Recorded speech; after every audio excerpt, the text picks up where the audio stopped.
السلام علیکم ورحمۃ اللہ وبرکاتہ۔ الحمد للہ رب العالمین والعاقبۃ للمتقین ومن تبعهم بإحسان إلی یوم الدین، اما بعد فاعوذ باللہ من الشیطان الرجیم، بسم اللہ الرحمن الرحیم، انک لعلی خلق عظیم۔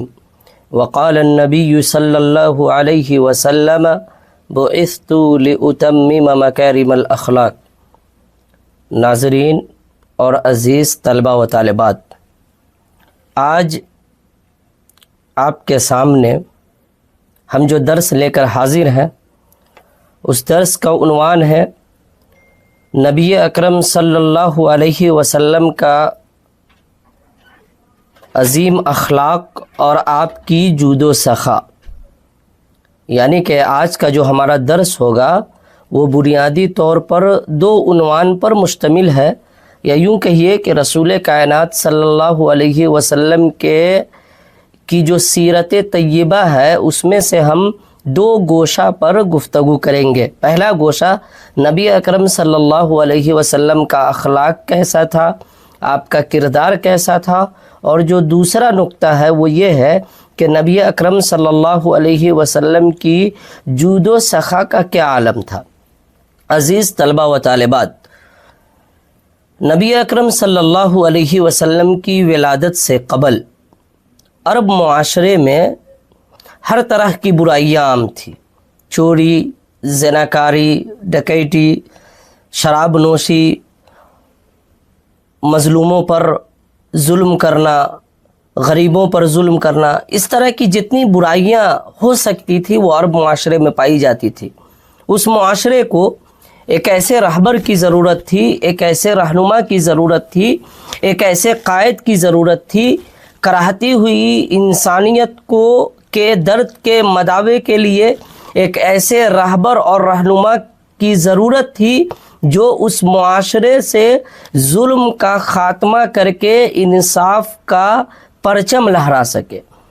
رب کائنات کو اپنے بندوں پر رحم آیا اور اس نے نبی آخر الزماں صلی اللہ علیہ وسلم کو آمنہ کے بطن سے عرب کے اندر مکہ مکرمہ میں مبعوث فرمایا۔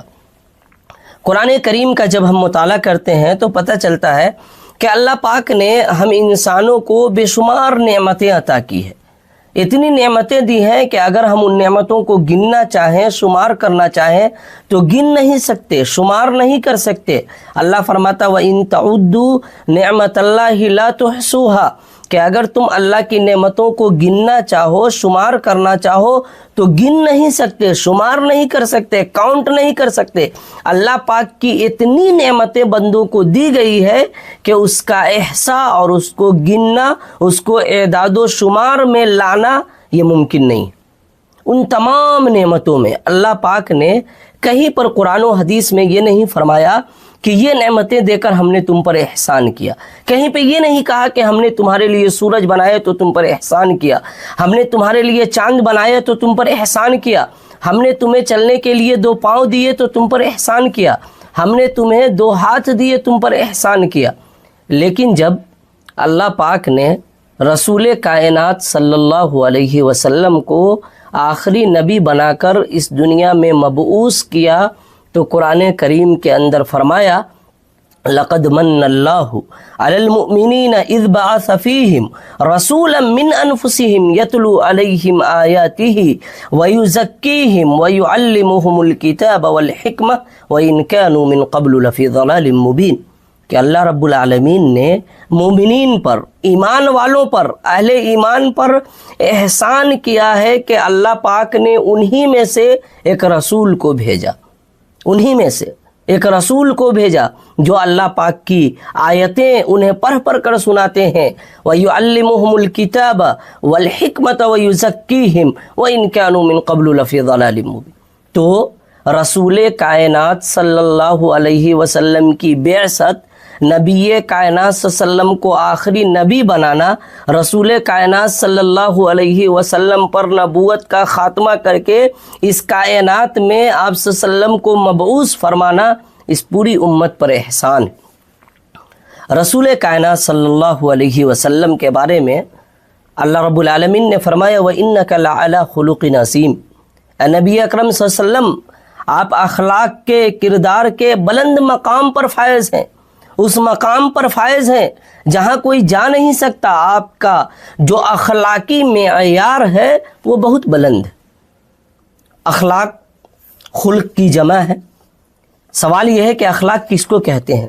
تو لغت میں اخلاق خلق کی جمع ہے، اور اصطلاح میں اخلاق کی بہت ساری تعریفیں کی گئی ہے۔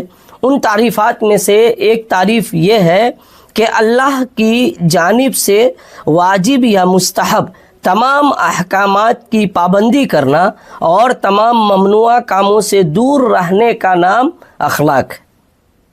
اخلاق حسنہ تمام بھلائیوں کی چابی ہے، اس لیے شریعت اسلامیہ اور عقل سلیم کے روح سے ہر اچھی صفت کو اخلاق حسنہ میں شمار کیا جاتا ہے۔ رسول کائنات صلی اللہ علیہ وسلم نبوت سے قبل بھی اخلاق و کردار کے بلند مقام پر فائز تھے۔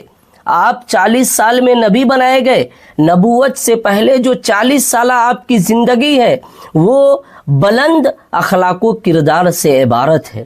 غیروں نے بھی تصدیق کی، غیروں نے، دشمنوں نے آپ کے اخلاق کی گواہی دی، آپ کے کردار کی گواہی دی، آپ کے عفت و پاک دامنی کی گواہی دی، آپ کے صداقت و امانت کی گواہی دی۔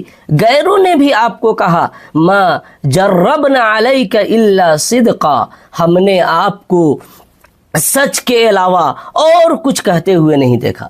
حجر اسود کو جب رکھنے کے معاملے میں نزاع ہو گیا قبائل کے درمیان، اور جب یہ فیصلہ ایک بزرگ نے سنایا کہ کل کعبہ میں جو سب سے پہلے داخل ہوگا اس کے فیصلے کو ہم تمام لوگ قبول کر لیں گے، وہ جو فیصلہ کرے اس کو ہم مانیں گے۔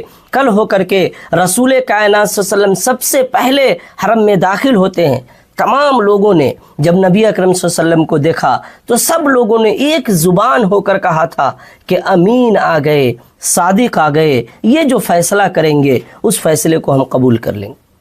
رسول کائنات صلی اللہ علیہ وسلم نبوت سے قبل عرب معاشرے میں جاہلیت کا جو دور تھا، اس دور میں جہاں برائی ہی برائی تھی وہاں بھی آپ صلی اللہ علیہ وسلم نے اپنے اخلاق و کردار سے لوگوں کے دلوں میں اپنا سکہ جمایا تھا۔ اسلام آنے کے بعد جب رب العالمین نے آپ کو سرٹیفکیٹ دے دی کہ آپ اخلاق و کردار کے بلند مقام پر فائز ہیں، ایک جگہ اللہ پاک نے فرمایا وَلَوْ كُنْتَ فَظًّا غَلِيظَ الْقَلْبِ لَانفَضُّوا مِنْ حَوْلِكَ، کہ اگر آپ اخلاق کے بلند مقام پر فائز نہ ہوتے، اگر آپ کا کردار اچھا نہ ہوتا، آپ کا اخلاق اچھا نہ ہوتا، تو یہ جو آپ کے ارد گرد صحابہ کرام کی جماعت موجود ہوتی ہے، آپ کے فرمان کو سننے کے لیے جو ہمہ وقت لوگ آپ کے ساتھ ہوتے ہیں، یہ آپ کے قریب نہ ہوتے۔ امام ابن کثیر رحمہ اللہ فرماتے ہیں کہ رسول کائنات صلی اللہ علیہ وسلم اخلاق و کردار کے اتنے بلند مقام پر فائز تھے کہ قرآنی احکام پہ عمل کرنا آپ کے عادت میں شامل ہو گیا تھا۔ قرآن کا کوئی حکم آتا، قرآن کی کوئی آیت آتی، اس پہ عمل کرنا آپ کے عادت میں شامل ہو گیا تھا۔ اور جب رب العالمین کوئی چیز سے منع کرتا، کوئی چیز سے روکتا، منکرات اور منہیات کی آیت آتی تو اس کو بجا لانا گویا کہ آپ کے روز مرے کا معمول تھا۔ رسول کائنات صلی اللہ علیہ وسلم ایک حدیث میں ارشاد فرماتے ہیں، ابو داؤد شریف کی حدیث ہے، اکمل المؤمنین ایمانا احسنہم خلقا، کہ سب سے زیادہ کامل ایمان والا وہ مومن ہے جو سب سے زیادہ اچھا اخلاق والا ہے۔ سب سے کامل مومن، سب سے پرفیکٹ مومن، 100% ایمان کا معیار یہ ہے کہ آدمی کا اخلاق اچھا ہو۔ اور ایک حدیث میں آپ صلی اللہ علیہ وسلم فرماتے ہیں، ان من احبکم الی واقربکم منی مجلسا یوم القیامت احسنکم اخلاقا، کہ تم میں سے، تم سب میں مجھے زیادہ محبوب اور قیامت کے دن میرے زیادہ قریب وہ لوگ ہوں گے جو اخلاق کے لحاظ سے سب سے اچھے ہیں۔ یہ حدیث بھی ترمذی شریف میں موجود ہے۔ اگر نبی اکرم صلی اللہ علیہ وسلم کی قربت چاہتے ہیں، اگر ہم چاہتے ہیں کہ بروز قیامت نبی اکرم صلی اللہ علیہ وسلم کی رفاقت مل جائے، تو ہمیں اپنے اخلاق کو، اپنے کردار کو اچھا کرنا ہوگا۔ ایک حدیث میں آپ صلی اللہ علیہ وسلم فرماتے ہیں، ان من خیارکم احسنکم اخلاقا، تم میں سے افضل لوگ وہ ہیں جو اخلاق میں بہترین ہیں۔ اور یہ حدیث بخاری شریف میں موجود ہے۔ ایک شاعر نے بڑی اچھی بات کہی ہے اخلاق کے تعلق سے، کردار کے تعلق سے۔ ایک عربی شاعر کہتا ہے، انما الامم الاخلاق ما بقیت فانہم ذہبت اخلاقہم ذہبوا، امت کا وجود اخلاق حسنہ سے ہے، اگر اخلاق ختم ہو گئے تو امتیں بھی ختم ہو جاتی ہیں۔ اگر امت برقرار رہنا چاہتی ہے، امت اگر اپنا وجود کو باقی رکھنا چاہتی ہے، اپنے وجود کو، تو امتوں کی ذمہ داری ہے کہ اپنے وجود کے بقا کے لیے اپنے اخلاق کو، اپنے کردار کو اچھا کریں اور اخلاق کو باقی رکھنے کی کوشش کریں۔ رسول کائنات صلی اللہ علیہ وسلم ایک حدیث میں ارشاد فرماتے ہیں، ما شیء اثقل فی میزان المؤمن یوم القیامت من خلق حسن، قیامت کے دن مومن کے ترازو میں کوئی چیز حسن خلق سے وزنی نہیں ہوگی، یعنی قیامت کے دن جو سب سے زیادہ وزندار چیز ہوگی وہ بہترین اخلاق ہے۔ اور یہ حدیث ابو داؤد شریف میں موجود ہے۔ ایک اور حدیث میں آپ صلی اللہ علیہ وسلم فرماتے ہیں، ان المؤمن لیدرک بحسن خلقہ درجۃ الصائم القائم، مومن اپنے حسن خلق کی وجہ سے ہمیشہ روزہ رکھنے والے اور قیام کرنے والے کا درجہ حاصل کر لیتا ہے۔ یہ حدیث مسند احمد میں موجود ہے۔ یعنی اگر کوئی آدمی کا اخلاق اچھا ہے، کردار اچھا ہے، اگر کوئی آدمی اخلاق و کردار کے بلند مقام پر فائز ہے، تو اس کا درجہ، اس کا مقام، اس کا مرتبہ روزہ رکھنے والے اور قیام کرنے والوں کے برابر ہے۔ ایک حدیث میں آپ صلی اللہ علیہ وسلم فرماتے ہیں، ایک دوسری حدیث میں حضرت عبداللہ ابن عمر اس حدیث کے راوی ہیں، آپ صلی اللہ علیہ وسلم فرماتے ہیں، اربع اذا کن فیک فما علیک ما فاتک من الدنیا حفظ امانت وصدق حدیث وحسن خلیقت وعفت فی طعمت، اگر تجھ میں 4 خصلتیں موجود ہوں تو کسی اور دنیاوی چیز کا تیرے پاس نہ ہونا تیرے لیے چندہ نقصان دہ نہیں۔ امانت کی حفاظت، نمبر 2 سچائی، نمبر 3 حسن خلق، اور نمبر 4 حلال رزق۔ یہ حدیث مسند احمد میں موجود ہے۔ یعنی اگر 4 خصلتیں ہمارے اندر پائی جاتی ہے، اور اگر یہ 4 خصلتیں ہمارے اندر نہیں ہیں، تو اس کا مطلب یہ ہے کہ پھر ہمارے پاس اور کوئی چیز نہیں ہے۔ ایک اور حدیث میں آپ صلی اللہ علیہ وسلم فرماتے ہیں، البر حسن الخلق، کامل نیکی، پرفیکٹ نیکی حسن خلق ہے۔ ایک اور حدیث میں جب آپ صلی اللہ علیہ وسلم نے حضرت معاذ ابن جبل کو یمن کی طرف بھیجا تو انہیں تاکید فرمائی، وَخَالِقِ النَّاسَ بِخُلُقٍ حَسَنٍ، لوگوں کے ساتھ اچھے اخلاق سے پیش آنا۔ ایک جگہ اللہ پاک نے فرمایا، خُذِ الْعَفْوَ وَأْمُرْ بِالْعُرْفِ وَأَعْرِضْ عَنِ الْجَاهِلِينَ، آپ ان سے درگزر کیجئے، نیکی کا حکم دیجئے اور جاہلوں سے اعراض کیجئے۔ رسول اکرم صلی اللہ علیہ وسلم نے، جو میں نے حدیث شروع میں پڑھی کہ آپ صلی اللہ علیہ وسلم نے ایک حدیث میں اپنے اخلاق کے بارے میں بتلاتے ہوئے فرمایا، انما بعثت لاتمم مکارم الاخلاق، میری بعثت اس لیے ہوئی ہے تاکہ میں اخلاق کی تکمیل کر سکوں۔ میری بعثت کا مقصد، میرے نبی بنائے جانے کا مقصد اخلاق کی تکمیل۔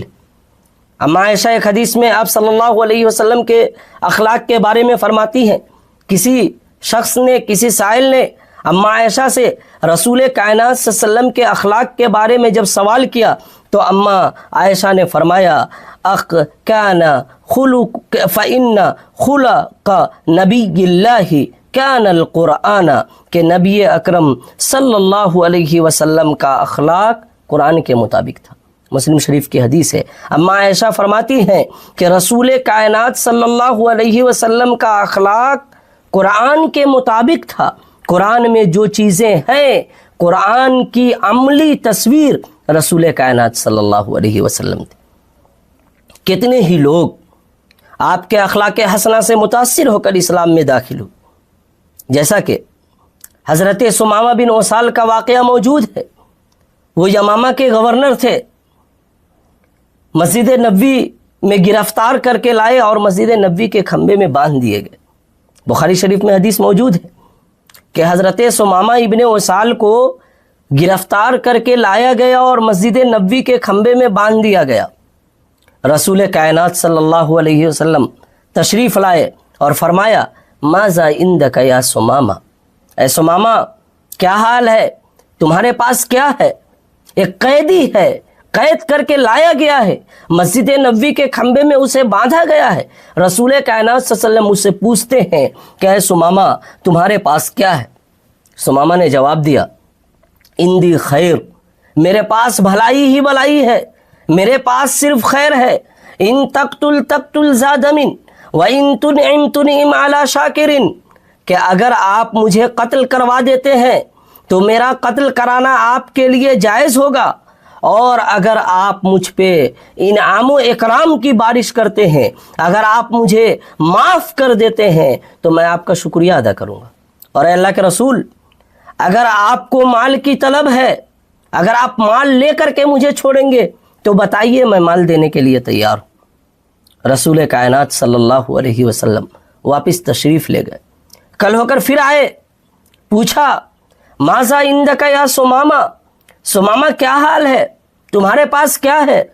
ثمامہ نے پھر وہی جواب دیا اندی خیر، ان تقتل تقتل ذا دم وان تنعم تنعم علی شاکر، کہ میرے پاس صرف بھلائی ہے، اگر آپ مجھے قتل کر دیں تو آپ کا قتل کرانا میرے لیے حلال ہے، لیکن اگر آپ مجھے چھوڑ دیتے ہیں، معاف کر دیتے ہیں تو میں آپ کا شکریہ ادا کروں گا، اور اگر آپ کو مال کی طلب ہے تو بتائیے، میں آپ کو مال دینے کے لیے تیار ہوں۔ رسول کائنات صلی اللہ علیہ وسلم پھر چلے گئے۔ تیسرے دن تشریف لائے، ثمامہ سے وہی سوال کیا۔ حضرت ثمامہ بن اسال نے پھر وہی جواب دیا۔ رسول کائنات صلی اللہ علیہ وسلم نے صحابہ کو حکم دیا کہ ثمامہ کو آزاد کر دو، چھوڑ دو۔ صحابہ کرام نے حکم کی تعمیل کی، رسول کائنات صلی اللہ علیہ وسلم کے حکم کی تعمیل کی صحابہ کرام نے، اور حضرت ثمامہ بن اسال کو آزاد کر دیا۔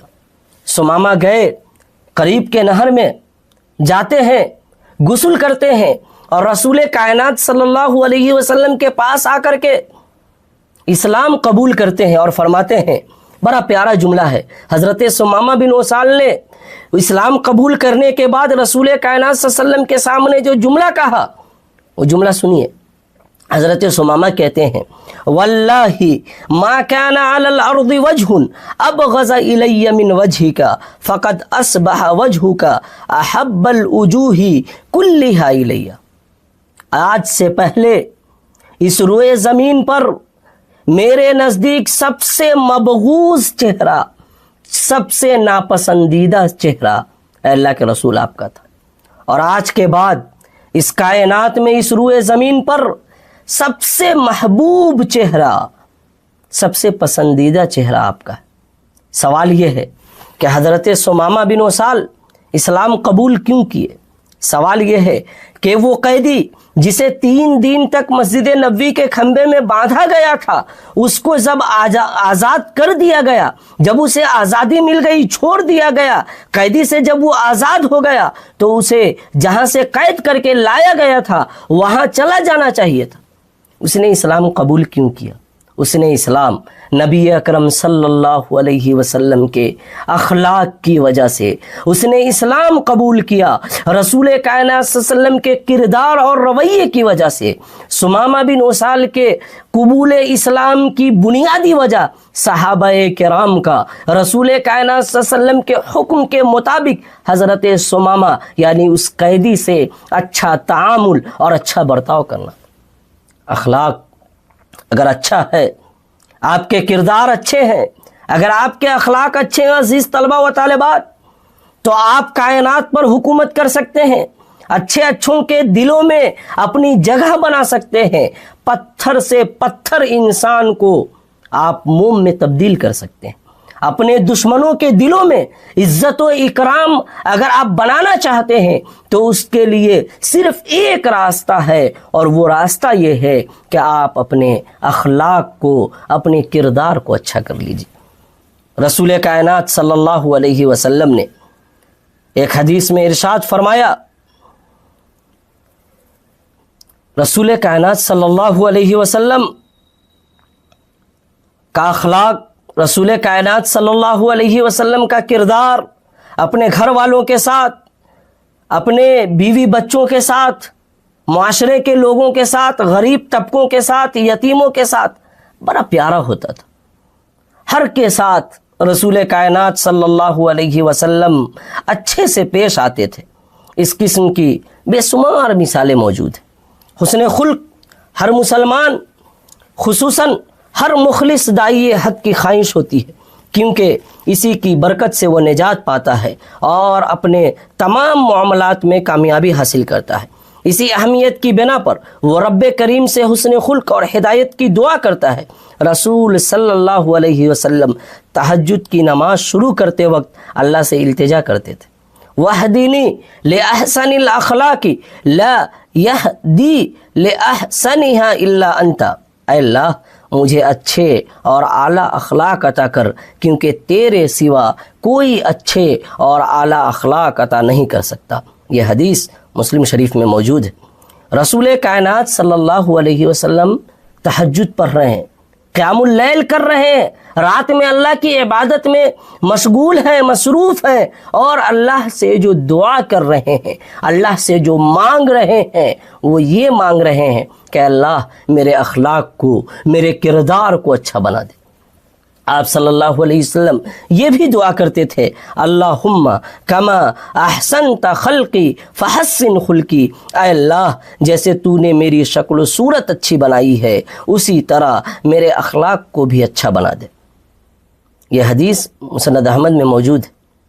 اخلاق کا معیار یہ نہیں ہے کہ کوئی آدمی حسین و جمیل ہے، حسن کے ساتھ ساتھ، جسمانی حسن کے ساتھ ساتھ، چہرے کے حسن کے ساتھ ساتھ اگر آپ کا اخلاق اچھا ہے، آپ کا کردار اچھا ہے، تو پھر اس چہرے اور جسم کے حسن پر چار چاند لگ جائے گا۔ لیکن آپ بہت حسین ہیں، بہت جمیل ہیں، بہت خوبصورت ہیں، پرفیکٹ جسم اللہ پاک نے آپ کو عطا کیا ہے، لیکن اگر آپ کا اخلاق اچھا نہیں ہے، آپ کا کردار اچھا نہیں ہے، تو پھر آپ مکمل انسان نہیں ہیں۔ معاشرے میں، سماج میں آپ کا کوئی وقار نہیں ہوگا۔ حسن خلق انسان کو سب لوگوں، حتیٰ کہ دشمنوں کے نزدیک بھی محبوب بنا دیتا ہے، اور اس کی برکت سے انسان سب لوگ کو خوش کر سکتا ہے۔ ایسا شخص جس کے ساتھ بھی اٹھے بیٹھے گا وہ اس سے محبت کرنے لگے گا۔ اسی طرح ایک داعی حق کے لیے اپنی دعوت کو پھیلانا آسان ہو جائے گا، کیونکہ داعیان حق مال کے ذریعے سے تو لوگوں کو خوش کرنے سے رہے، ہاں وہ خندہ پیشانی اور اچھے اخلاق سے لوگوں کو ضرور متاثر کر سکتے ہیں۔ اگر کوئی داعی حق حسن خلق سے خالی ہو تو لوگ اس کی دعوت سے متنفر ہو جائیں گے۔ نتیجہ یہ ہوگا کہ وہ علم اور تجربے سے بھی کوئی فائدہ نہ اٹھا سکیں گے، کیونکہ یہ انسانی فطرت ہے کہ لوگ کسی ایسے شخص سے مستفید نہیں ہوتے جو ان پر زبان درازی کرتا ہے یا ان کو حقیر اور ذلیل سمجھتا ہے۔ اور یہی بات اللہ پاک نے رسول کائنات صلی اللہ علیہ وسلم کے بارے میں فرمایا، فَبِمَا رَحْمَةٍ مِّنَ اللَّهِ لِنْتَ لَهُمْ وَلَوْ كُنْتَ فَظًّا غَلِيظَ الْقَلْبِ لَانفَضُّوا مِنْ حَوْلِكَ، کہ اگر آپ کے اخلاق اچھے نہیں ہوتے، آپ کا برتاؤ اچھا نہیں ہوتا، آپ کا کردار اچھا نہیں ہوتا، تو صحابہ کرام کی جماعت آپ کے ارد گرد نہ ہوتی۔ ایک جگہ اللہ رب العالمین نے فرمایا، وَاخْفِضْ جَنَاحَكَ لِمَنِ اتَّبَعَكَ مِنَ الْمُؤْمِنِينَ، آپ اپنی پیروی کرنے والے مومنین کے لیے اپنا پہلو جھکا لیجئے۔ اللہ تعالیٰ نے اپنے بندوں پر احسان جتلاتے ہوئے فرمایا، لَقَدْ جَاءَكُمْ رَسُولٌ مِّنْ أَنفُسِكُمْ عَزِيزٌ عَلَيْهِ مَا عَنِتُّمْ حَرِيصٌ عَلَيْكُمْ بِالْمُؤْمِنِينَ رَءُوفٌ رَحِيمٌ، لوگو بلا شبہ تمہارے پاس تم ہی میں سے ایک رسول آ چکا ہے جس پر تمہاری مشقت اور تکلیف شاق گزرتی ہے، وہ تمہاری بھلائی کا بڑا آرزومند ہے اور مومنین کے لیے نہایت ہی رحیم و شفیق ہے۔ اور ایک جگہ رسول کائنات صلی اللہ علیہ وسلم کے بارے میں اللہ نے فرمایا وما ارسلناک الا رحمتا للعالمین، کہ نبی ہم نے آپ کو تمام جہان والوں پر رحمت بنا کر مبعوث فرمایا۔ اور ایک جگہ اللہ نے فرمایا سورۃ الحجرات میں محمد الرسول اللہ والذین معہ اشداء علی الکفار، کہ محمد صلی اللہ علیہ وسلم اللہ کے رسول ہیں اور جو لوگ آپ کے ساتھ ہیں یعنی صحابہ کرام کی جماعت وہ کافروں پر بہت سخت ہیں اور آپس میں نہایت ہی مہربان ہیں۔ اور ایک جگہ اللہ رب العالمین نے فرمایا یا ایھا النبی انا ارسلناک شاہدا ومبشرا ونذیرا وداعیا الی اللہ باذنہ وسراجا منیرا وبشر المؤمنین بان لهم من اللہ فضلا کبیرا۔ نبی کریم صلی اللہ علیہ وسلم بلا شبہ ہم نے آپ کو گواہی دینے والا، خوشخبری دینے والا، اللہ کے عذاب سے ڈرانے والا اور اللہ کے حکم سے اس کی طرف دعوت دینے والا اور روشن چراغ بنا کر بھیجا ہے۔ آپ ایمان والوں کو خوشخبری دیجئے، بے شک ان کے لیے اللہ کی طرف سے بہت بڑا فضل ہے۔ اس بات میں کوئی شک نہیں کہ ہر داعی حق کے لیے ضروری ہے کہ وہ رسول صلی اللہ علیہ وسلم کو اپنا مقتدی اور امام بنائے، جیسا کہ اللہ رب العالمین کا فرمان ہے لقد کان لکم فی رسول اللہ اسوۃ حسنہ، کہ بلا شبہ تمہارے لیے رسول صلی اللہ علیہ وسلم کی ذات میں بہترین نمونہ موجود ہے۔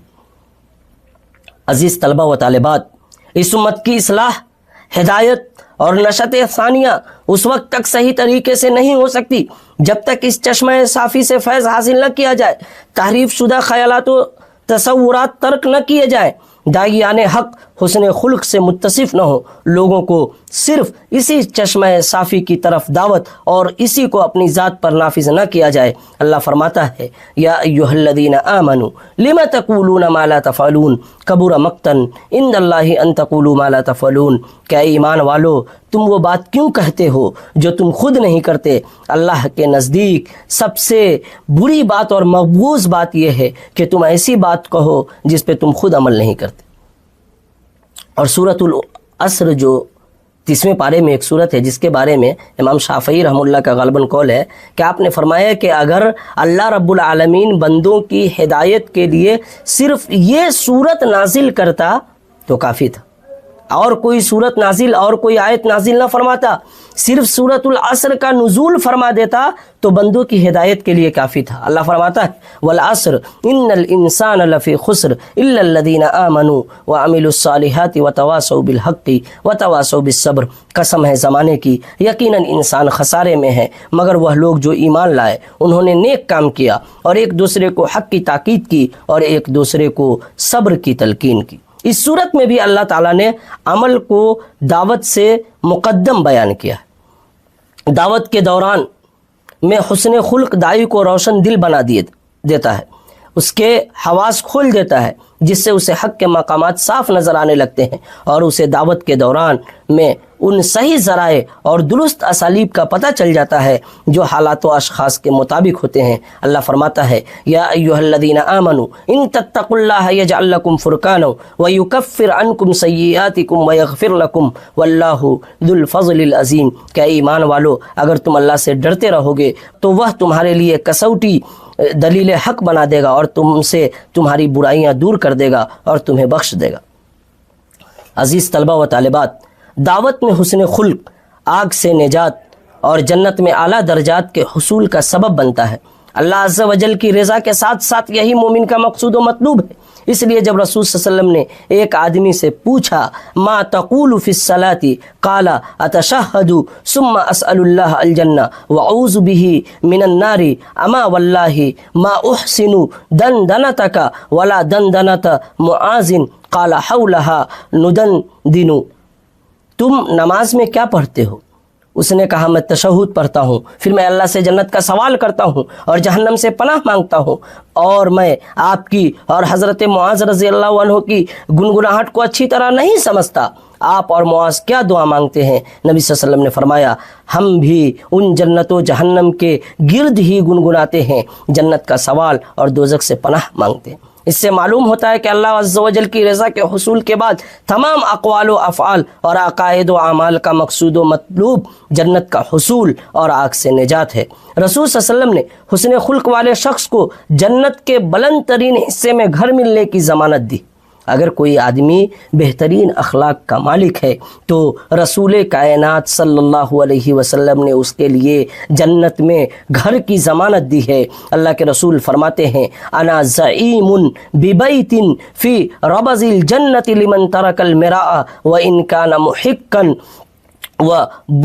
وببيت في وسط الجنة لمن ترك الكذب وإن كان مازحا وببيت في أعلى الجنة لمن حسن خلقه۔ میں اس شخص کو جنت کے کنارے ایک گھر کی ضمانت دیتا ہوں جو حق پر ہونے کے باوجود جھگڑا چھوڑ دے، اور اس شخص کو جنت کے درمیان ایک گھر کی ضمانت دیتا ہوں جو مذاق و مزاح میں بھی جھوٹ نہ بولے، اور جو حسن خلق سے متصف ہو اسے جنت کے بلند ترین حصے میں گھر کی ضمانت دیتا ہوں۔ یہ حدیث ابو داؤد شریف میں موجود ہے۔ عزیز طلبہ و طالبات، حسن الخلق ان بہت سے اعمال میں سے ایک عمل ہے جن کے ذریعے سے مسلمان جنت میں داخل ہوں گے۔ نبی اکرم صلی اللہ علیہ وسلم سے پوچھا گیا وہ عمل کیا ہے جس کی بدولت لوگ بکثرت جنت میں داخل ہوں گے؟ آپ صلی اللہ علیہ وسلم نے فرمایا تقوی اللہ و حسن الخلق، اللہ کا ڈر اور بہترین اخلاق۔ یہ حدیث ترمذی شریف میں موجود ہے۔ یعنی نبی اکرم صلی اللہ علیہ وسلم سے سوال کیا جا رہا ہے کہ کس عمل کی وجہ سے، کون سا ایسا نیک عمل ہے جس کی وجہ سے لوگ بکثرت جنت میں جائیں گے۔ آپ ایسے بھی کہہ سکتے ہیں کہ جنت میں داخل ہونے کا، دخول جنت کا بہترین سبب کیا ہے؟ آپ صلی اللہ علیہ وسلم نے فرمایا اللہ کا ڈر اور بہترین اخلاق۔ اگر آپ جنت میں داخل ہونا چاہتے ہیں، اگر آپ دخول جنت کے خواہاں ہیں تو اللہ کا ڈر، اللہ کا خوف اپنائیے اور اپنے اخلاق کو، اپنے کردار کو مضبوط کر لیجیے۔ رسول صلی اللہ علیہ وسلم نے فرمایا آگ ہر عاجز، تباہ اور نرم مزاج شخص پر حرام ہے۔ حضرت عبداللہ بن مسعود فرماتے ہیں کہ رسول صلی اللہ علیہ وسلم نے فرمایا الا اخبرکم بمن یحرم علی النار او بمن تحرم علیہ النار علی کل قریب حین لین، میں تمہیں بتاؤں کہ کون سا شخص آگ پر حرام ہے یا کس شخص پر آگ حرام ہے؟ ہر وہ شخص جو لوگوں سے قریب ہو، عاجز، تباہ اور نرم مزاج ہو۔ یہ حدیث ترمذی شریف میں موجود ہے۔ عزیز طلبہ و طالبات، اخلاق حسنہ کی پابندی، حسن خلق اس قدر وسیع موضوع ہے کہ اس کے زمرے میں تحمل و بردباری، سخاوت و بخشش، عفو و درگزر، نرمی و شفقت، صبر و عزیمت، مضبوطی و ثابت قدمی، عدل و انصاف، سچائی و نیکی، وفاداری و ایثار، رحمت و پاکبازی، کسر نفسی اور زہد، عقل مندی اور چستی، آزادی و جوانمردی، جرأت و بہادری اور امانت و اخلاص جیسی سبھی صفات شامل ہیں۔ باقی رہا وہ خلق عظیم جس کی بنا پر اللہ تعالیٰ نے نبی اکرم صلی اللہ علیہ وسلم کی مدح و ستائش فرمائی، تو در حقیقت اس سے مراد مکمل دین ہے۔ حسن خلق تو صرف اس کا ایک جز ہے، جیسا کہ علامہ ابن تیمیہ رحمہ اللہ نے اپنے فتاوی میں بیان کیا ہے، اور امام ابن قیم رحمہ اللہ فرماتے ہیں اپنی کتاب مدارج السالکین میں کہ حسن خلق کے 4 اساسی ارکان ہیں، ان کے بغیر یہ قائم نہیں رہ سکتا۔ نمبر 1 صبر، نمبر 2 عفت و پاکبازی، نمبر 2 بہادری، اور نمبر 3 عدل و انصاف۔ تمام اخلاق فاضلہ انہی 4 اوصاف سے جنم لیتے ہیں۔ عزیز طلبہ و طالبات، رسول کائنات صلی اللہ علیہ وسلم کی جو دعوت پھیلی اور لوگ اسلام میں آئے، اسلام میں داخل ہوتے گئے، اس کی جو وجہ تھی آپ صلی اللہ علیہ وسلم اور صحابہ کرام کا بلند اخلاق تھا۔ آپ یاد کیجئے کہ ایک آدمی، بخاری شریف میں حدیث ہے کہ ایک آدمی رسول صلی اللہ علیہ وسلم کے گھر تشریف لاتا ہے اور اس نے دروازہ کھٹکھٹایا، بتلایا گیا آپ کو کہ فلاں شخص ہے جو آیا ہے وہ فلاں شخص ہے۔ آپ صلی اللہ علیہ وسلم نے فرمایا بئس اخو العشیرہ، جو آیا ہے وہ بہت بدماش ہے، اپنے قبیلہ والوں میں جو جس قبیلہ سے آیا اس قبیلے کا سب سے بدماش شخص ہے۔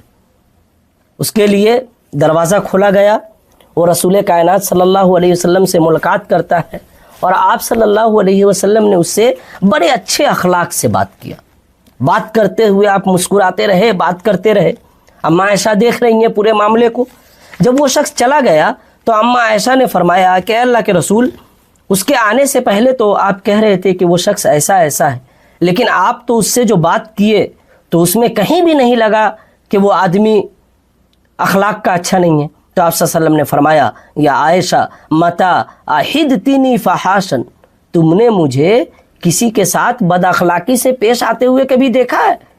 کیا میں کبھی کسی کے ساتھ برے اخلاق سے، اخلاق سیئہ سے میں پیش آیا ہوں؟ میری تو بعثت کا مقصد ہی اخلاق کی تکمیل ہے، میں تو پورے جہان والوں کے لیے رحمت بن کر آیا ہوں۔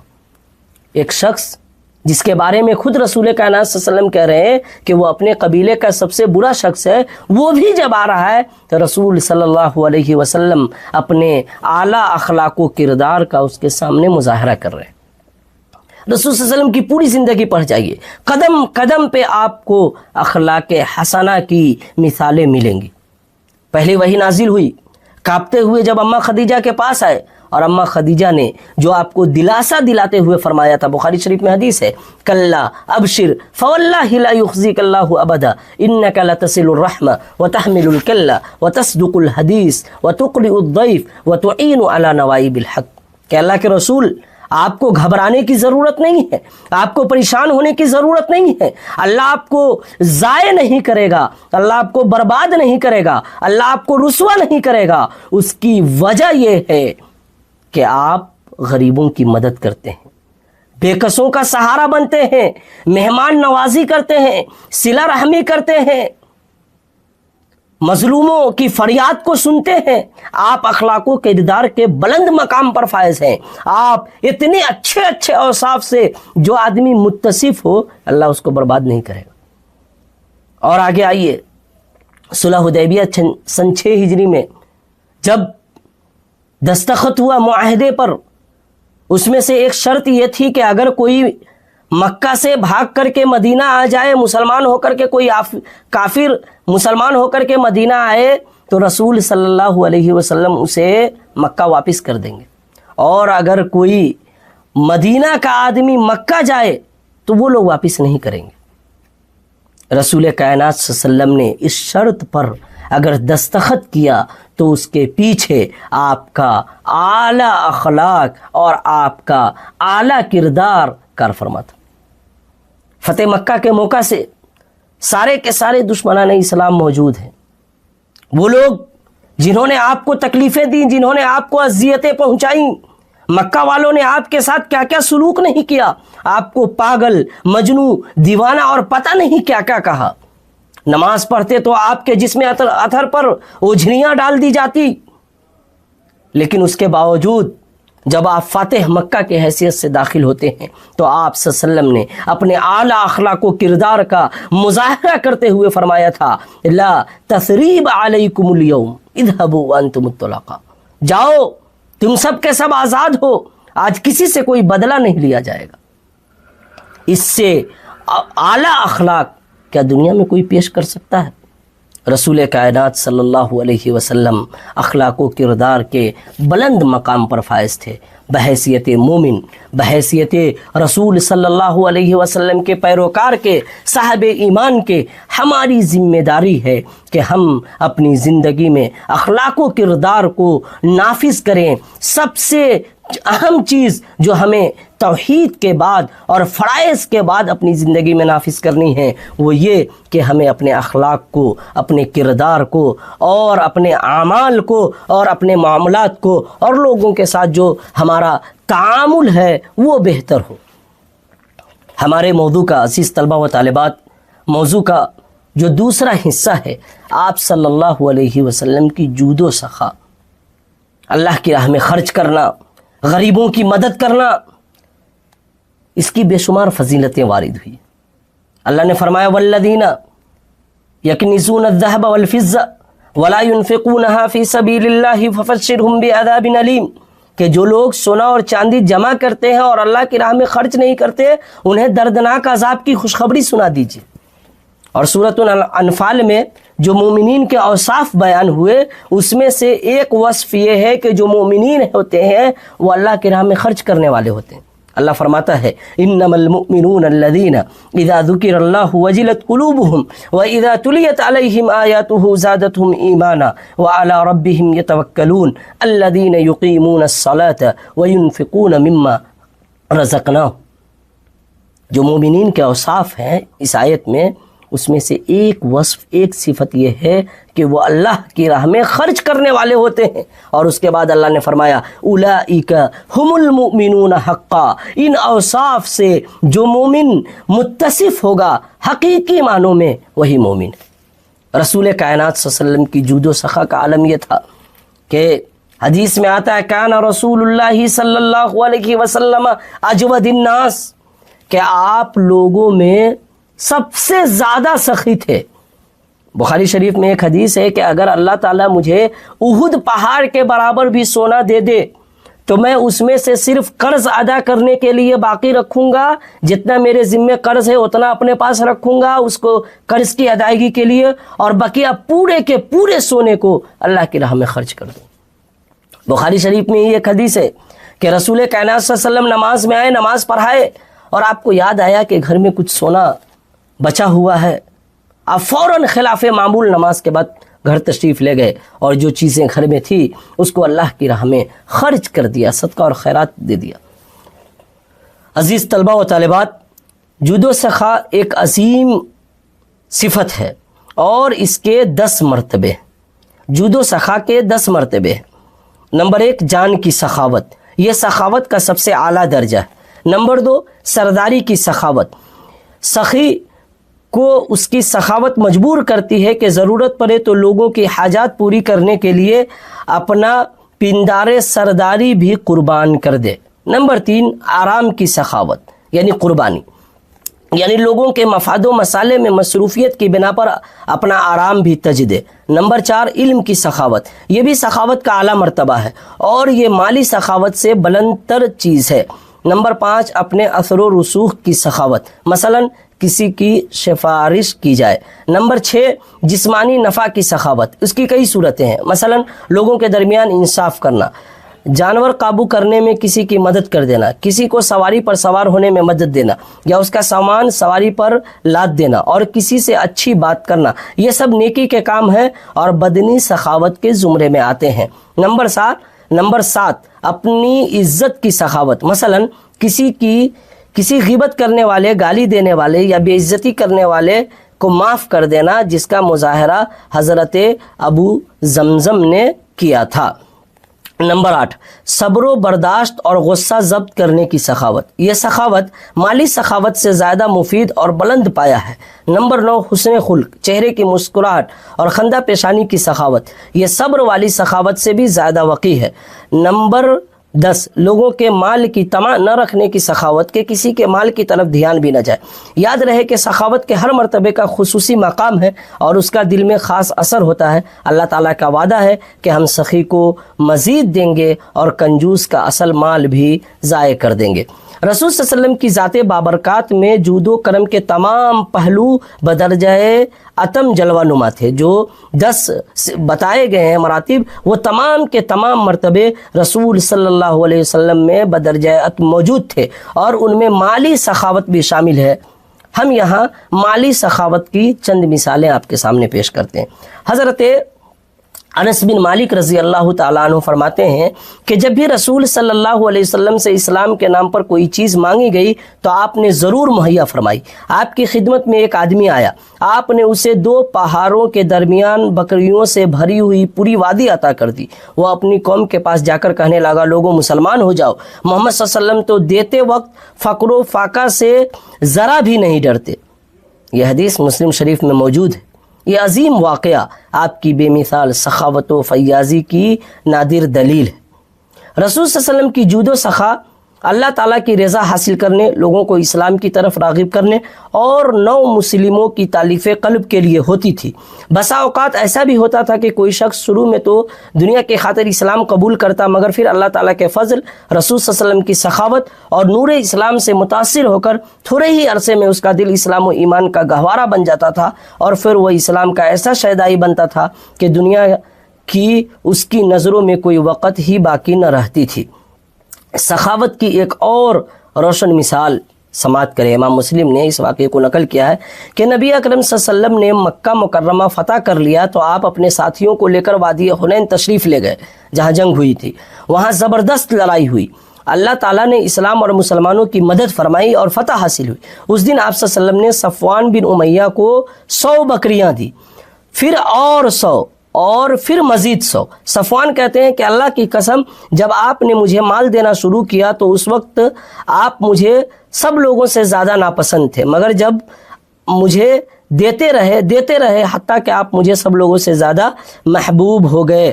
یہ حدیث مسلم شریف میں موجود ہے۔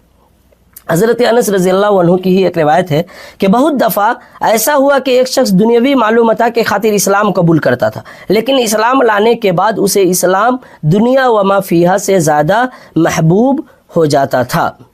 رسول صلی اللہ علیہ وسلم کی عادت مبارکہ تھی کہ کسی کمزور ایمان والے شخص کو دیکھتے تو اس کو بڑے بڑے عطیے دینا شروع کر دیتے اور ارشاد فرماتے انی لأوتی الرجل وغیرہ احب الی منہ خشیۃ ان یکب فی النار علی وجہی، میں ایک شخص کو عطیات دیتا ہوں حالانکہ دوسرے لوگ اپنے ایمان کی وجہ سے مجھے اس سے زیادہ محبوب ہوتے ہیں، مگر میں اسے اس لیے دیتا ہوں کہ کہیں وہ منہ کے بل آگ میں نہ گر پڑے، یعنی مرتد نہ ہو جائے۔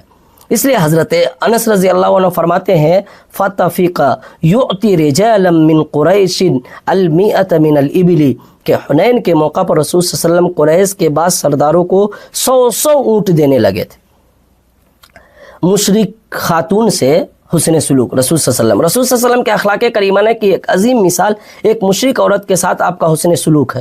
وہ پانی کے 2 مشکیزیں بھر کر لا رہی تھی، رسول صلی اللہ علیہ وسلم نے اس کا پانی صحابہ کو پلایا، مگر اعجازی طور پر اس کے مشکیزیں پہلے سے بھی زیادہ پانی سے لبریز ہو گئے۔ پھر آپ نے اپنے ساتھیوں سے فرمایا بھائی اس کے لیے کچھ جمع کرو۔ صحابہ کرام نے ان کے لیے کافی تعداد میں اجوا، کھجوریں، آٹا اور ستو جمع کی۔ یہ ڈھیر سارا سامان بن گیا۔ اس عورت کو نہایت ہی احترام سے اونٹ پر سوار کیا اور یہ سب کچھ ایک کپڑے میں باندھ کر گٹھری اس کے آگے رکھ دی۔ رسول صلی اللہ علیہ وسلم نے اس خاتون سے فرمایا اذهبی فاطعمی ھذا عیالک تعلمین واللہ ما رزقناک من مائک شیئا ولکن اللہ هو الذی اسقانا، اب تو اپنے گھر چلی جا اور یہ چیزیں اپنے بال بچوں کو کھلا، اللہ کی قسم تو جانتی ہے کہ ہم نے تیرے پانی میں ذرا بھی کمی نہیں کی، بلکہ اللہ تعالیٰ نے ہمیں اپنے فضل و کرم سے پانی پلایا ہے۔ یہ واقعہ بخاری شریف میں موجود ہے۔ واقعہ کا پس منظر یہ ہے کہ رسول صلی اللہ علیہ وسلم سفر میں تھے اور صحابہ کرام کا پانی ختم ہو گیا تو آپ نے حضرت علی رضی اللہ عنہ کو ایک صحابی کے ساتھ بھیجا کہ جاؤ کہیں سے پانی وغیرہ کا انتظام کرو۔ تو حضرت علی رضی اللہ عنہ جب گئے پانی تلاشنے تو عورت پانی لے کر کے جا رہی تھی، تو آپ حضرت علی رضی اللہ عنہ نے اس عورت سے پوچھا کہ پانی کہاں سے لائی ہو؟ تو اس عورت نے بتلایا کہ میں پچھلے دن سے یعنی 24 گھنٹے پہلے ایک جگہ پانی حاصل کی تھی اور اس کو لے کر کے آ رہی ہوں اور ابھی یہیں ہوں، یعنی بہت دور سے لے کر آئے۔ تو اس عورت کو حضرت علی رضی اللہ عنہ نے آپ صلی اللہ علیہ وسلم کے پاس لے کر آئے اور پھر یہ سارا واقعہ ہوا جو ہم نے آپ کے سامنے ابھی بیان فرمایا۔ رسول صلی اللہ علیہ وسلم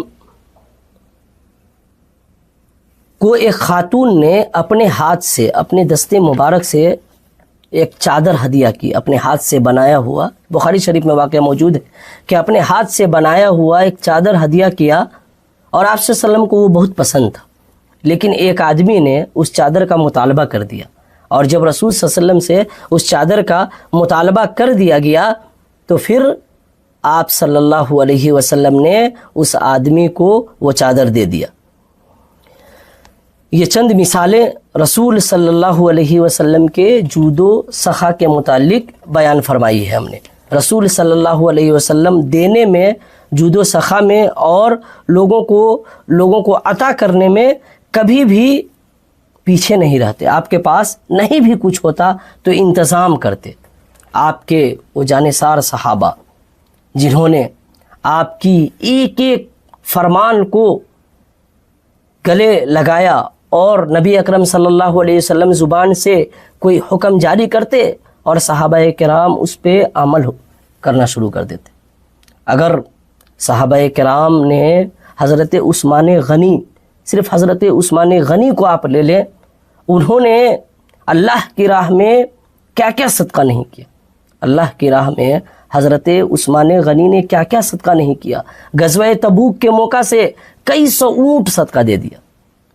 جب مسجد نبوی کی تعمیر ہوئی اور صحابہ کرام جب مدینہ آئے اور مسجد نبوی چونکہ تنگ تھی، اس کے جب توسیع کی بات آئی تو آپ صلی اللہ علیہ وسلم نے صحابہ کرام کے سامنے یہ بات بیان فرمائی کہ میں دیکھ رہا ہوں کہ لوگوں کی تعداد بڑھ رہی ہے اور مسجد تنگ پڑ رہی ہے، تو مسجد کی توسیع کے لیے میں چندے کا اعلان کرتا ہوں۔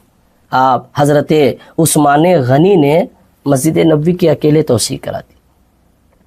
لوگوں نے یہ بھی لکھا ہے کہ مدینے میں یہودی کا ایک ہی کنواں تھا اور وہ تقسیم پانی بیچتا تھا، فروخت کرتا تھا۔ مسلمانوں کے پاس اتنے پیسے نہیں تھے کہ پانی خرید کر پیتے۔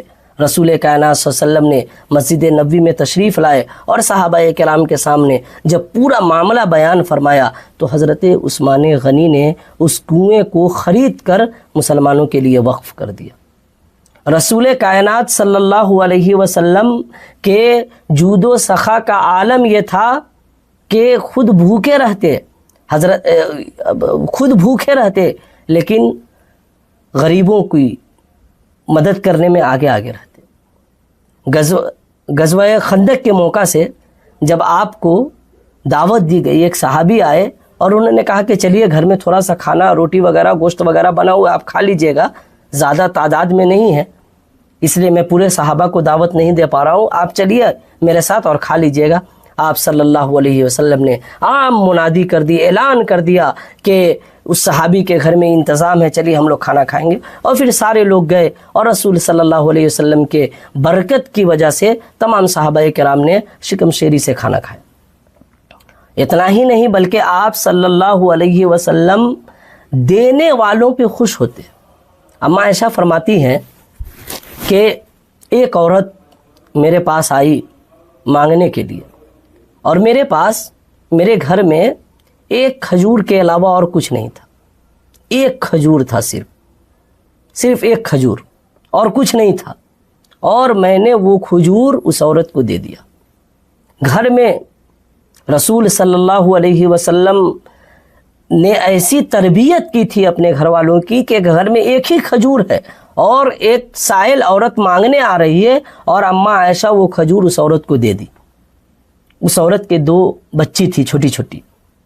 حدیث کے الفاظ ہیں بخاری شریف کے، فَقَسَمَتْهَا بَيْنَ ابْنَتَيْهَا، کہ اس عورت نے اس ایک کھجور کو 2 حصوں میں تقسیم کیا اور اپنے دونوں بچی کو ایک ایک حصہ دے دیا۔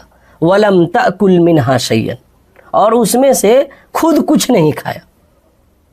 یعنی ایک کھجور اماں عائشہ کے گھر میں صرف ایک ہی کھجور ہے اور اس ایک کھجور کو اماں عائشہ نے اس عورت کو دیا، وہ عورت بھی بھوکی ہے لیکن وہ خود نہیں کھائی اور اپنے دونوں چھوٹی چھوٹی بچی کو کھجور دے دیا۔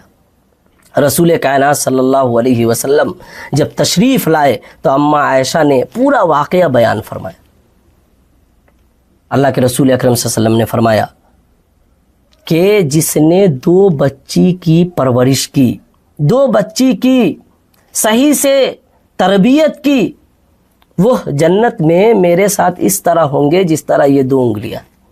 تو رسول کائنات صلی اللہ علیہ وسلم کی جود و سخا کا عالم یہ تھا کہ خود بھی خرچ کرتے اور جو خرچ کرتا ہے اس کی حوصلہ افزائی کرتے، اس کے عمل کو سراہتے۔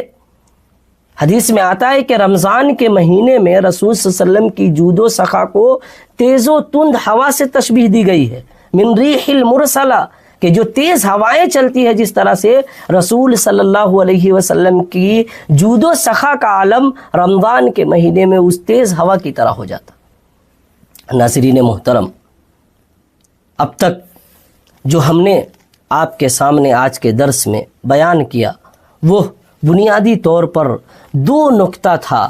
ایک نقطہ رسول اکرم صلی اللہ علیہ وسلم کے اخلاق سے متعلق تھا اور دوسرا نقطہ رسول کائنات صلی اللہ علیہ وسلم کی جود و سخا کے متعلق تھا۔ آپ صلی اللہ علیہ وسلم کے اعلیٰ اخلاق کی وجہ سے آپ کے تربیت یافتہ جتنے صحابہ تھے وہ اخلاق و کردار کے بلند مقام پر فائز تھے، اور اچھے اخلاق کو اپنانے کی کئی صورت ہے۔ اس پہ بھی تھوڑا عزیز طلبہ و طالبات غور کریں کہ اچھا اخلاق کیسے اپنایا جائے۔ اس کی ایک صورت یہ ہے کہ چھوٹوں پہ رحم کیا جائے اور بڑوں کی عزت و تکریم کی جائے۔ اللہ کے رسول فرماتے ہیں من لم یرحم صغیرنا ولم یوقر کبیرنا فلیس منا، کہ جو چھوٹے پہ رحم نہیں کرتا، اپنے سے جو عمر میں چھوٹا ہے اس کے سر پہ دستے شفقت نہیں ڈالتا، اور جو بڑا ہے اس کی عزت و تکریم نہیں کرتا، فلیس منا، وہ ہم میں سے نہیں ہے۔ تو اخلاق اگر آپ اپنانا چاہتے ہیں تو آپ کی پہلی ذمہ داری ہے کہ اپنے سے چھوٹوں پر رحم کریں، اور جو آپ سے بڑے ہیں اس کی عزت و تکریم کریں۔ اچھے اخلاق کو اپنانے کی ایک صورت یہ ہے کہ اگر اللہ رب العالمین نے اور معاشرے نے آپ کو طاقت و قوت سے نوازا ہے، آپ حاکم ہیں، تو جب فیصل کے طور پہ آپ معاشرے میں جائیں، فیصلہ کرنے والے کے طور پہ جائیں، تو آپ عدل و انصاف سے کام لیں۔ یہ بھی اخلاق کا اور کردار کا یہ اعلیٰ معیار ہے کہ آپ منہ دیکھ کر، چہرہ دیکھ کر فیصلہ نہ کریں۔ اعدلوا هو اقرب للتقوی، تم عدل و انصاف سے کام لو، یہ تقوی سے زیادہ قریب۔ اور جب رسول کائنات صلی اللہ علیہ وسلم کے پاس ایک بڑے گھرانے کی عورت نے چوری کر لیا اور سفارش کے لیے جب پیشکش کی گئی تو آپ صلی اللہ علیہ وسلم نے فرمایا لو ان فاطمۃ بنت محمد سرقت لقطعت یدہ، کہ اگر محمد کی بیٹی فاطمہ بھی چوری کرتی تو اس کا بھی ہاتھ کاٹ دیا جاتا۔ اتشفع حد من حدود اللہ، تم اللہ تعالیٰ کے حدوں میں سفارش کرنے آتے ہو، اللہ کے حدوں میں سفارش نہیں کی جاتی۔ تو اعلیٰ اخلاق کو اپنانے کا ایک ذریعہ اور ایک راستہ یہ ہے کہ ہم عدل و انصاف سے کام لیں۔ اسی طرح اعلیٰ اخلاق اپنانے کا ایک طریقہ یہ ہے کہ ہم اپنے گھر والوں کے ساتھ بہتر سلوک کریں، جیسا کہ رسول اکرم صلی اللہ علیہ وسلم نے فرمایا کہ خیرکم لأہلہ، کہ تم میں سے بہتر وہ ہے جو اپنے گھر والوں کے ساتھ بہتر ہو، وَأَنَا خَيْرُكُمْ لِأَهْلِي، اور میں اپنے گھر والوں کے ساتھ تم تمام میں سب سے بہتر ہوں۔ رسول کائنات صلی اللہ علیہ وسلم کے اخلاق کا معاملہ یہ تھا کہ آپ اپنے گھر والوں کے ساتھ بڑے اچھے تھے۔ اما عائشہ کہتی ہیں کہ مجھے کھیل دیکھنے کی جب خواہش ہوتی تو میں رسول صلی اللہ علیہ وسلم کے ساتھ جاتی اور آپ کے بغل میں کھڑی ہو کر کھیل دیکھنے میں مشغول ہو جاتی۔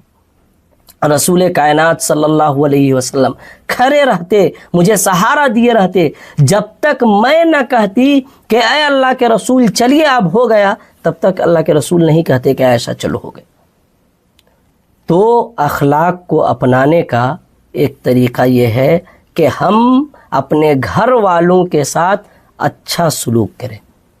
اسی طرح اخلاق اگر ہم اپنانا چاہتے ہیں، رسول کائنات صلی اللہ علیہ وسلم کی زندگی سے ہمیں یہ سبق ملتا ہے کہ جب ہم لوگوں سے ملیں تو مسکرا کر ملیں۔ اللہ کے رسول فرماتے ہیں کل معروف صدقہ وَإِنَّ مِنَ الْمَعْرُوفِ أَن تَلْقَى أَخَاكَ بِوَجْهٍ طَلِقٍ، کہ ہر نیکی صدقہ ہے، اور نیکی میں سے ایک نیکی یہ ہے کہ جب آپ اپنے بھائیوں سے ملے تو مسکرا کر ملے، بشاشت کے ساتھ ملے، خندہ پیشانی سے ملے۔ یہ بھی اخلاق کا اعلیٰ معیار۔ اخلاق و کردار بہتر کرنے کا ایک طریقہ یہ ہے کہ ہم رشتہ داروں کے ساتھ صلہ رحمی کریں، یہ بھی اخلاق و کردار کا اعلیٰ معیار ہے۔ اللہ کے رسول فرماتے ہیں من سرہ ان یبسط لہ فی رزقہ وینسأ لہ فی اثرہ فلیصل رحمہ، کہ جو رزق میں کشادگی چاہتا ہے، رزق میں بڑھوتری چاہتا ہے، جو چاہتا ہے کہ اس کے رزق میں برکت آ جائے، تو اسے چاہیے کہ وہ صلہ رحمی کرے۔ یہ صلہ رحمی رزق میں برکت اور عمر میں بڑھوتری کا ذریعہ ہے۔ اگر آپ صلہ رحمی کرتے ہیں، اپنے پاس پڑوس کا، خاندان کا، رشتہ داروں کا خیال کرتے ہیں، تو یہ بھی اعلیٰ اخلاق کی دلیل مانی جائے گی۔ یہ چند نکات ہیں جن کو اپنا کر، یہ چند اعمال ہیں جن کو اپنا کر کے ہم اچھے اخلاق و کردار کے مالک ہو سکتے ہیں۔ اگر ہم اساتذہ ہیں تو طلبہ کے ساتھ ہمارا اچھا سلوک ہونا چاہیے، اگر ہم طالب علم ہیں تو اساتذہ کے ساتھ ہمارا اچھا برتاؤ ہونا چاہیے، اگر ہم کسی ادارے کے ذمہ دار ہیں تو جو ہمارے ماتحت کام کرنے والے لوگ ہیں ان کے ساتھ ہمارا اچھا برتاؤ ہونا چاہیے۔ اخلاق و کردار بلند کرنے کا ایک طریقہ یہ بھی ہے کہ اپنے کام چھوٹے چھوٹے خود کر لینا چاہیے. رسول کائنات صلی اللہ علیہ وسلم گھروں کے کام میں اپنے گھر والوں کا ساتھ دیتے, اپنا چھوٹا چھوٹا کام خود کر لیا کرتے. یہ بھی اعلیٰ اخلاق و کردار کی دلیل ہے. اس کے علاوہ بے شمار, جیسا کہ امام ابن کثیر نے لکھا ہے کہ جتنی اچھی چیز ہے وہ تمام کی تمام چیزیں اچھی اخلاق, یعنی ہر بہترین صفت اخلاق. تو ہمارے لیے ضروری ہے کہ ہم اچھائیوں کو اپنائیں, اللہ سے قریب ہوں, اللہ کا ڈر, اللہ کا خوف پیدا کریں, نیکیوں کو انجام دیں, برائیوں سے محفوظ رہیں. جو ہم نے اخلاق کی شروع میں تعریف کی, وہ تعریف یہی ہے کہ اللہ رب العالمین کے احکام کو بجا لانا, اور اللہ رب العالمین نے جن چیزوں سے منع کیا ہے اس سے رک جانا, دراصل یہی اعلیٰ اخلاق و کردار ہے. اور رسول کائنات صلی اللہ علیہ وسلم کی پوری زندگی اس کی عملی تصویر تھی. تو پوری گفتگو کا اور پورے درس کا جو خلاصہ اور نچوڑ اور تتمہ کہہ لیجئے یا خلاصۃ القول کہہ لیجئے, وہ یہ نکلے گا کہ رسول کائنات صلی اللہ علیہ وسلم کی زندگی کا ایک ایک لمحہ, آپ کی زندگی کا ایک ایک چھن, ایک ایک پل اعلیٰ اخلاق و کردار سے عبارت تھا. رسول کائنات صلی اللہ علیہ وسلم سماج کے ہر طبقہ کے ساتھ بہترین اخلاق کا مظاہرہ کرتے. اپنے گھر میں ہوتے تو بہترین اخلاق کا مظاہرہ کرتے, گھر سے باہر نکلتے تو بہترین اخلاق کا مظاہرہ کرتے, مارکیٹ میں جاتے تو بہترین اخلاق کا مظاہرہ کرتے, معاشرے میں جاتے تو بہترین اخلاق کا مظاہرہ کرتے, سفر میں کسی کو لے کر جاتے تو وہاں بہترین اخلاق کا مظاہرہ کرتے. اور اسی طرح رسول کائنات صلی اللہ علیہ وسلم کی زندگی سے جو دوسرا نقطہ ہم نے بیان کیا وہ آپ کی جود و سخا کے متعلق تھا کہ رسول کائنات صلی اللہ علیہ وسلم کس قدر خرچ کرتے تھے اللہ کی راہ میں. دراصل اللہ کی راہ میں خرچ کرنا یہ مصیبتوں سے بچنے کا ذریعہ. جب تک ہم اللہ کی راہ میں خرچ کرتے رہیں گے, اللہ کی راہ میں دینا یہ بہت بڑا اجر ہے. اللہ رب العالمین نے اگر آپ کو مال و دولت سے نوازا ہے, اگر آپ کو اللہ رب العالمین نے مال و متاع سے نوازا ہے, تو آپ کی ذمہ داری ہے کہ آپ بے کسوں کا, غریبوں کا, مسکینوں کا خیال رکھیں. اس لیے رسول صلی اللہ علیہ وسلم نے فرمایا تؤخذ من اغنیائہم وترد علی فقرائہم, کہ جو زکوٰۃ و صدقات کے مال ہیں وہ امیروں سے لیا جائے گا اور غریبوں میں تقسیم کیا جائے گا. جو اللہ رب العالمین نے آپ کو مال دیا ہے اس میں سے غریبوں کا بھی حق ہے, مسکینوں کا بھی حق ہے, محتاجوں کا بھی حق ہے, اور اس حق کو ادا کرنا بحیثیت مومن آپ کی ذمہ داری ہے. ہم اللہ رب العالمین سے دعا کرتے ہیں کہ اللہ پاک ہم تمام لوگوں کو اعلیٰ اخلاق اپنانے کی توفیق عطا فرمائے, اور زیادہ سے زیادہ اللہ کی راہ میں خرچ کرنے کی توفیق عطا فرمائے. اللہ پاک ہمیں جب تک زندہ رکھے ایمان پر, اور خاتمہ ہو تو خاتمہ بالخیر عطا فرمائے. اقول قولی ھذا واستغفر اللہ لی ولسائر المؤمنین وآخر الدعوانا ان الحمد للہ رب العالمین والسلام علیکم ورحمۃ اللہ وبرکاتہ. وكذلك جعلناكم أمة وسطا لتكونوا شهداء على الناس ويكون الرسول عليكم شهيدا